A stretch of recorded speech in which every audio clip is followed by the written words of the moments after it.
दोस्तों, क्या आपको पता है बिस्किट्स को हिंदू धर्म के लोग खाने से दूर भागते थे? पर क्यों, ये तो हम आगे जानेंगे। लेकिन पार्ले जी ने आने के बाद लोगों की मानसिकता को बदला और अब यह हम सभी के दिलों पर राज करता है। तो दोस्तों, सुबह की चाय से लेकर ऑफिस के गॉसिप्स तक हर कदम पर हमारा साथ देने वाले इस बिस्किट ब्रांड को कैसे एक गरीब टेलर ने बनाया, आज के इस वीडियो में हम सब कुछ डिटेल में जानने वाले हैं। और हाँ, हम यह भी जानेंगे कि कैसे पार्ले ने अपना सीक्रेट फॉर्मूला सभी को बांट दिया और किस तरह इस ब्रांड ने करीब 25 सालों तक अपने बिस्किट के पैकेट का रेट 1 रुपए भी नहीं बढ़ाया।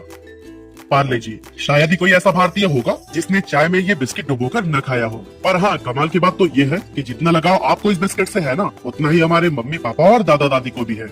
यही वजह है कि इसे एक बिस्किट नहीं बल्कि एक इमोशन कहा गया है। और इस इमोशन की नींव रखी गई थी ब्रिटिश राज में, जब बिस्किट्स खाना हम भारतीयों के लिए एक सुनहरे सपने से ज्यादा कुछ भी नहीं था। लेकिन वो कैसे, इसे समझने के लिए हमें लेट 19th सेंचुरी में चलना होगा।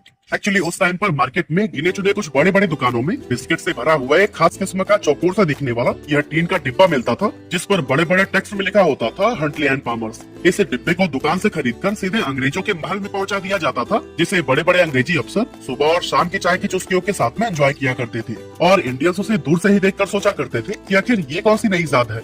जल्दी ये बिस्किट्स हमारे राजा महाराजा और कुछ अमीर इंडियंस के घरों तक भी पहुंच गए, लेकिन इनकी कीमत इतनी ज्यादा थी कि मिडिल क्लास या गरीब लोग इसे खरीदने के बारे में सोचने से भी कतराते थे। अब ये बिस्किट अमीरों की चाय का साथी तो बन गया था, लेकिन बहुत से अपर क्लास हिंदू जो इसे अफोर्ड तो कर सकते थे, फिर भी अपने घर में लाने या फिर खाने से दूर भागते थे, क्योंकि इन बिस्किट्स को बनाने के लिए बेकर्स अंडे का इस्तेमाल किया करते थे। लेकिन बाद में इस समस्या का समाधान लेकर आए लाला राधा मोहन, जिन्होंने 1998 के दौरान दिल्ली में हिंदू बिस्किट्स नाम की एक कंपनी की शुरुआत की, जिसका मकसद हिंदुओं के बीच बिस्किट्स को पॉपुलर बनाना था। इस काम के लिए कंपनी ने सिर्फ ब्राह्मणों और अपर कास्ट के हिंदुओं को ही हायर किया, ताकि उनके बिस्किट्स कास्ट कॉन्शियस हिंदुओं की नजर में भी एक्सेप्टेबल हो सके। पहले ही साल में कंपनी ने अपने बिस्किट्स का एडवर्टीजमेंट दिया, जिसमें बताया गया था कि बिस्किट्स की बेकिंग से लेकर पैकेजिंग तक का पूरा काम सिर्फ अपर क्लास हिंदुओं के हाथों से ही किया जाता है। साथ ही इन बिस्किट्स को सिर्फ दूध से तैयार किया जाता है और पानी का एक भी कतरा नहीं मिलाया जाता। लेकिन हिंदू बिस्किट्स की बढ़ती हुई पॉपुलैरिटी के बाद से कई और लोगों ने भी इस नाम के बिस्किट्स को बेचना शुरू कर दिया, जिससे कि असली हिंदू बिस्किट को काफी नुकसान हुआ और वो ब्रिटानिया कंपनी के साथ में मर्ज हो गया।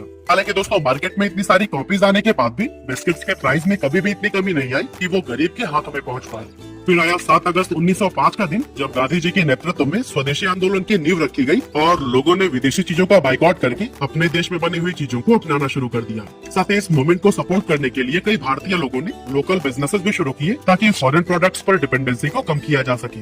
और दोस्तों, इसी बीच गुजरात के एक टेलर मोहनलाल दयाल जी भी इस आंदोलन से इतने प्रभावित हुए कि उन्होंने भी स्वदेशी आंदोलन में उतरने की इच्छा जताई, जिसके लिए उन्होंने सोचा कि क्यों ना देश में अपनी खुद की टॉफी और चॉकलेट की कंपनी खोली जाए, क्योंकि इसके जरिए वो अंग्रेजों को फाइनेंशियली नुकसान तो पहुंचा ही सकते थे, साथ ही इन टॉफीज का टेस्ट उन गरीब बच्चों तक भी पहुंचा सकते थे, जो कि इसे अमीर बच्चों के हाथों में देखकर सिर्फ ललचा कर रह जाते थे। लेकिन यहाँ पर सबसे बड़ा सवाल था कि आखिर इन टॉफीज को बनाए कैसे, क्योंकि उस टाइम तक इंडिया में कोई भी ऐसा रिसोर्स अवेलेबल नहीं था जहाँ से वो इसे बनाने का तरीका सीख सके। इसीलिए मोहनलाल दयाल ने एक बहुत बड़ा फैसला लिया और इस काम को सीखने के लिए 1929 में जर्मनी चले गए। कुछ समय तक वहाँ उन्होंने टॉफी मेकिंग टेक्निक सीखी और जब इंडिया वापस आने लगे तो अपने साथ एक टॉफी बनाने वाली मशीन भी लेकर आए। मोहनलाल दयाल ने वापस आने के बाद से मुंबई के विले पार्ले इलाके में एक पुरानी बंद पड़ी फैक्ट्री को खरीदा और यहीं पर अपने मशीन को फिट किया। शुरुआत में कंपनी में सिर्फ 12 लोग काम करते थे, जो कि मोहनलाल के फैमिली मेंबर्स ही थे, और अपनी कैपेबिलिटीज के अकॉर्डिंग इनमें से किसी ने मैनेजर का पद संभाल लिया, किसी ने टॉफी मेकर का और कोई पैकेजिंग एंड सप्लाई को देखने लगा। अब शुरुआत में किसी ने भी इस बात पर ध्यान नहीं दिया कि कंपनी का कोई नाम भी होना चाहिए, और इसीलिए काफी समय के बाद इसकी लोकेशन यानी विले पार्ले के नाम पर ही कंपनी का नाम पार्ले रखा गया। इस कंपनी का पहला प्रोडक्ट था एक ऑरेंज कैंडी, जो कि उस टाइम पर काफी पॉपुलर हुआ था। लेकिन दोस्तों, मार्केट में अफोर्डेबल बिस्किट्स न होने की वजह से मोहनलाल दयाल ने इस गैप को फिल करने की सोची और साल 1939 में पार्ले ने पहली बार अपने बिस्किट्स को मार्केट में उतारा, जिसका नाम रखा गया था पार्ले ग्लूको। सस्ते दाम और अच्छे क्वालिटी की वजह से ये बिस्किट बहुत जल्द लोगों के बीच काफी पॉपुलर हो गया और सेकेंड वर्ल्ड वॉर के दौरान भी इंडियन एंड ब्रिटिश दोनों ही आर्मी ने इस बिस्किट को खूब कंज्यूम किया था।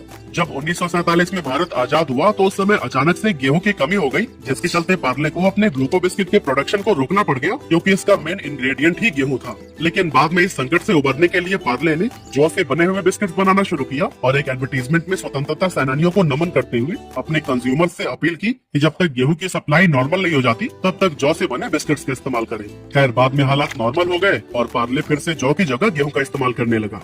अब अगले कुछ सालों तक तो सब कुछ ठीक ठाक चलता रहा, लेकिन 1960 के करीब कई सारी और भी कंपनीज ने ग्लूको बिस्किट के नाम से ही अपने बिस्किट्स को लॉन्च करना शुरू कर दिया। अब इससे कंज्यूमर के बीच में कंफ्यूजन बढ़ने लगी कि आखिर ओरिजिनल ग्लूको बिस्किट है कौन सा, और यही वजह थी कि इस टाइम पर पार्ले की सेल्स लगातार गिर रही थी। लेकिन दोस्तों, अपने गिरते हुए सेल्स को देखते हुए कंपनी ने एक बहुत ही स्ट्रेटेजिक मूव लिया और अपने ब्रांडिंग को इम्प्रूव करने के लिए काम करने लगी। इसके लिए सबसे पहले तो इन्होंने नई पैकेजिंग बनाने का फैसला किया, जिसके बाद से पार्ले का बिस्किट एक पीले वैक्स पेपर में लपेट कर आने लगा। इसके ऊपर लाल रंग की पार्ले ब्रांडिंग के साथ साथ एक छोटी लड़की की तस्वीर भी लगी थी, और इस लड़की के इलस्ट्रेशन को advertising agency Everest brand solution के मगनलाल दहिया ने तैयार किया था। इस नई ब्रांडिंग ने बच्चों और उनके पेरेंट्स को खूब अट्रैक्ट किया, साथ ही बाकी के ब्रांड्स के बीच पार्ले अपनी एक अलग छाप छोड़ने में भी कामयाब हो गया। इसके बाद से साल 1982 में कंपनी ने पार्ले ग्लूको को पार्ले जी के रूप में रिपैकेज किया, जिसमें जी का मतलब था ग्लूको। और इसी साल यानी 1982 में ही पार्ले जी का पहला टीवी कॉमर्शियल आया, जिसमें एक दादाजी अपने नाती पोतों के साथ गाते हुए नजर आ रहे थे, स्वाद भरे शक्ति भरे पार्ले जी।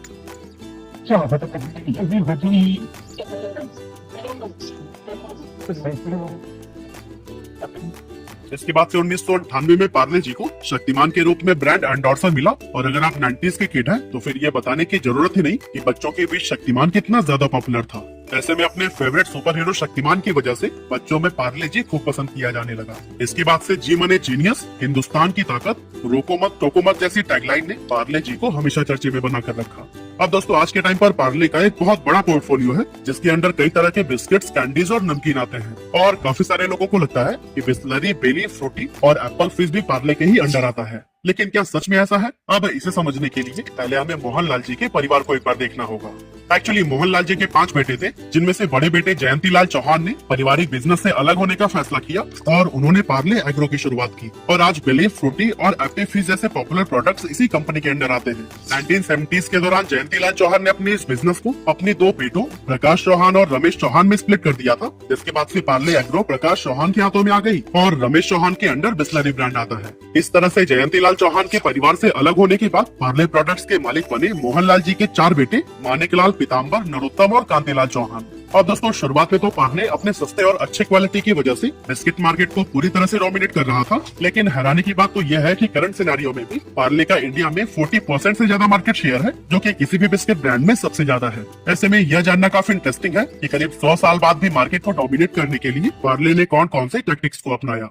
तो दोस्तों, असल में कंपनी के पास पार्ले जी के रूप में एक हीरो प्रोडक्ट तो है ही, लेकिन इसमें मिली भारी सफलता के बावजूद कभी भी ये हाथ पर हाथ रखकर नहीं बैठे। कंपनी ने बहुत पहले ही मार्केट पर रिसर्च करके लोगों की पसंद और नापसंद को समझना शुरू कर दिया था। जब इन्होंने अपने पार्ले ग्लूको बिस्किट को लॉन्च किया था, तो उसी दौरान उन्हें एहसास हो गया था कि जरूरी नहीं है कि मीठी चाय के साथ हर किसी को मीठे बिस्किट से पसंद आए, बल्कि काफी सारे लोग चाय से नमकीन खाना पसंद करते हैं। इसीलिए 1938 में पार्ले ने मोनाको बिस्किट को भी लॉन्च कर दिया था।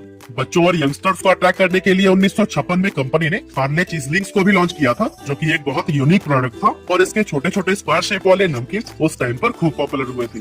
इसके बाद से 1963 में पार्ले अपनी टॉफी लेकर आया किस्मे, जिसे आप में से भी काफी सारे लोगों ने खाया ही होगा। 1966 में पार्ले ने पॉपिंस को लॉन्च किया, जिसकी रंग बिरंगी कैंडीज बच्चों के बीच खूब पसंद की गई। इसके अलावा पार्ले ने Melody, Black Jack, 2020, Magix, Milk Shakti, Mango Bite, London Dairy और हाइड एंड सीक की तरह ही कई सारे प्रोडक्ट्स को मार्केट में उतारा, जो कि काफी पसंद किए गए, और इनकी मदद से पार्ले इंडिया के बिस्किट मार्केट पर अपना कब्जा जमाने में कामयाब हो गया। साल 2012 तक पार्ले 40 लाख दुकानों के जरिए अपने प्रोडक्ट्स को बेचा करता था, और 2013 में पार्ले जी का टर्नओवर 5000 करोड़ रुपए से भी ज्यादा का हो गया था। और दोस्तों, कोरोना के टाइम पर जो लॉकडाउन हुआ था, उसमें भी पार्ले जी को बहुत ज्यादा फायदा मिला, और कंपनी का टर्नओवर बढ़कर 8000 करोड़ रुपए को भी क्रॉस कर गया। आज पार्ले जी वर्ल्ड का लार्जेस्ट सेलिंग बिस्किट ब्रांड है, जो हर महीने 1 अरब बिस्किट्स के पैकेट्स बनाता है, और हर 1 सेकंड में ऑन एन एवरेज 4551 पार्ले जी के पैकेट्स कंज्यूम कर लिए जाते हैं। तो दोस्तों, एक टाइम पर पार्ले जी के बिस्किट्स की डिमांड इतनी ज्यादा बढ़ गई थी कि कंपनी उतने बिस्किट्स बना ही नहीं पा रही थी। ऐसे में पार्ले ने एक बहुत ही स्मार्ट डिसीजन लेते हुए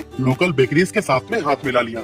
इसके बाद से कंपनी ने उन बेकरीज को अपने बिस्किट्स का सीक्रेट फॉर्मूला दे दिया, जिसकी वजह से बिस्किट्स की बेकिंग को लेकर कंपनी से लोड तो कम हुआ ही, साथ ही ऑटोमेटिकली एक स्ट्रॉन्ग सप्लाई चेन भी क्रिएट हो गई, क्योंकि जिस दुकान से पार्ले बिस्किट्स खत्म होते थे, वहाँ उनके नियरेस्ट बेकरी से तुरंत ही नए पैकेट्स पहुंचा दिए जाते थे। अब ये स्ट्रैटेजी कुछ समय तक तो बहुत अच्छी काम करती रही, लेकिन बाद में जब मैसिव ऑर्डर्स आने लगे, तो फिर कंपनी का ध्यान प्रोडक्शन बढ़ाने पर ज्यादा रहने लगा। अब दोस्तों, ज्यादा प्रोडक्शन के लिए उन्हें ज्यादा रॉ मटेरियल्स की जरूरत थी, जिसे बल्क में परचेज करने पर काफी डिस्काउंट मिल जाता था। और दोस्तों, कुछ इसी तरह का फायदा पार्ले जी को भी मिला, और बल्क प्रोडक्शन के बाद में उनका प्रॉफिट बहुत ज्यादा इंक्रीज हो गया। अब मार्केट में बहुत बड़ी संख्या में ऐसे लोग थे जो कि पार्ले जी के दीवाने थे, और शॉपकीपर्स भी स्टॉक स्टॉक खत्म होने के पहले ही ऑर्डर देने के लिए परेशान हो जाते थे। इन बिस्किट्स की डिमांड जिस तेजी से इंक्रीज हो रही थी, इनकी जगह कोई दूसरी कंपनी होती तो पहला काम यही करती कि सबसे पहले अपने प्रोडक्ट के प्राइस को बढ़ा देती। लेकिन पार्ले जी ने ऐसा नहीं किया। आज से 85 साल पहले ये अपने शुरुआती समय में भी सबसे सस्ता बिस्किट था और आज भी सबसे सस्ता ही है। और कमाल की बात तो यह है कि पिछले 25 सालों में महंगाई कहां से कहां पहुंच गई है। जैसे कि 1998-99 में पेट्रोल की प्राइस 25 रुपए पर लीटर हुआ करती थी, जो कि आज 105 रुपए के आसपास हो गई है। लेकिन इन 25 सालों में पार्ले जी ने अपने बिस्किट्स के प्राइस को 1 रुपया भी नहीं बढ़ाया था। ऐसे में आपको लग रहा होगा कि आजकल के स्टार्टअप्स की तरह पार्ले भी अपने पैसे बर्न कर रहा होगा, मगर ये भी सच नहीं है, क्योंकि फाइनेंशियल ईयर 2022 में पार्ले जी ने 256 करोड़ रुपए का प्रॉफिट जनरेट किया था। तो असल में दोस्तों पार्ले जी बिस्किट के प्राइस तो बढ़ रहे हैं, लेकिन इतने साइलेंटली कि कंज्यूमर को एहसास भी नहीं होता है। एक्चुअली कंपनी बहुत अच्छे से समझती है कि कंज्यूमर्स को एक्स्ट्रा पैसे देना बिल्कुल पसंद नहीं है, क्योंकि एक बार जब इन्होंने अपने बिस्किट पर सिर्फ 50 पैसे बढ़ाए थे तो फिर इनकी सेल ड्रास्टिकली ड्रॉप होने लगी और लोग सड़क पर उतरकर प्रोटेस्ट भी करने लगे थे। ऐसे में पार्ले जी के मैनेजमेंट टीम ने यह डिसाइड किया कि वो बिस्किट के प्राइस को नहीं बढ़ाएंगे, बल्कि उसकी क्वांटिटी को कम करते जाएंगे। इसीलिए पहले जहाँ 4 रुपए में पार्ले जी के 100 ग्राम का पैकेट मिल जाता था, वहीं आज 5 रुपए में सिर्फ 55 ग्राम ही मिल पाता है।